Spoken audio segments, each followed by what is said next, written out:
ನಮಸ್ಕಾರ ಸುದ್ದಿ ದಿನಕ್ಕೆ ಸ್ವಾಗತ. ನಾನು ರಾಹುಲ್ ದಯಾನ್. ಪ್ರಮುಖ ಸುದ್ದಿಗಳನ್ನ ನೋಡೋಕ್ಕೂ ಮುಂಚೆ ಈ ಕ್ಷಣದ ಹೆಡ್ಲೈನ್ಸ್. ಸಾಧನಾ ಸಮಾವೇಶದ ಹೆಸರಲ್ಲಿ ನಾಳೆ ಸಿದ್ದು ಶಕ್ತಿ ಪ್ರದರ್ಶನ. ಅದಕ್ಕೂ ಮುನ್ನವೇ ಕಾಂಗ್ರೆಸ್ ಶಾಸಕರಿಗೆ ತಲಾ 50 ಕೋಟಿ ರೂಪಾಯಿ ಅನುದಾನ. ರಾಯಚೂರಿನಲ್ಲಿ ಅಭಿವೃದ್ಧಿಗಾಗಿ ನಡೆಯಿತು ಮಾತಿನ ಕದನ.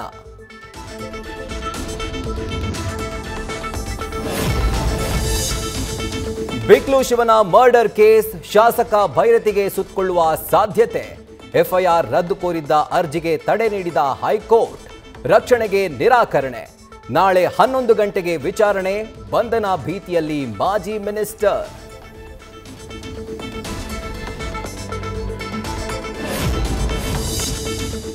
No Google, PhonePe, only cash ಎಂಬ ಬೋರ್ಡ್. ತೆರಿಗೆ ಇಲಾಖೆ ಒಂದು ನೋಟಿಸ್ನಿಂದ ಬಿರುಗಾಳಿ. ವಹಿವಾಟು 40 ಲಕ್ಷ ರೂಪಾಯಿ ಮೀರಿದ್ರೆ ಜಿಎಸ್ಟಿ ನೋಂದಣಿ ಕಡ್ಡಾಯ.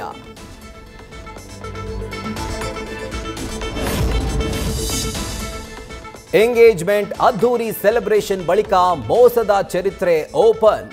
ಅರೇಂಜ್ಡ್ ಸೆಕ್ಸ್ ದೋಖಾ ಅಂತ ಮಾಜಿ ಸಚಿವ ಪ್ರಭು ಚೌಹಾಣ್ ಪುತ್ರನ ವಿರುದ್ಧ ದೂರು. ಮಹಿಳಾ ಆಯೋಗ ಬಳಿ ನ್ಯಾಯ ಕೇಳಿದ ಯುವತಿ.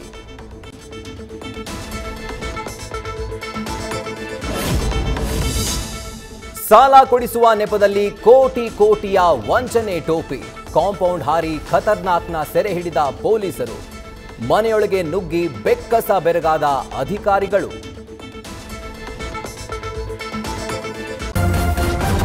ನ್ಯೂಸ್ ಫಸ್ಟ್, ನಿರ್ಭೀತಿಯಿಂದ ನಿಮ್ಮ ಪರವಾಗಿ.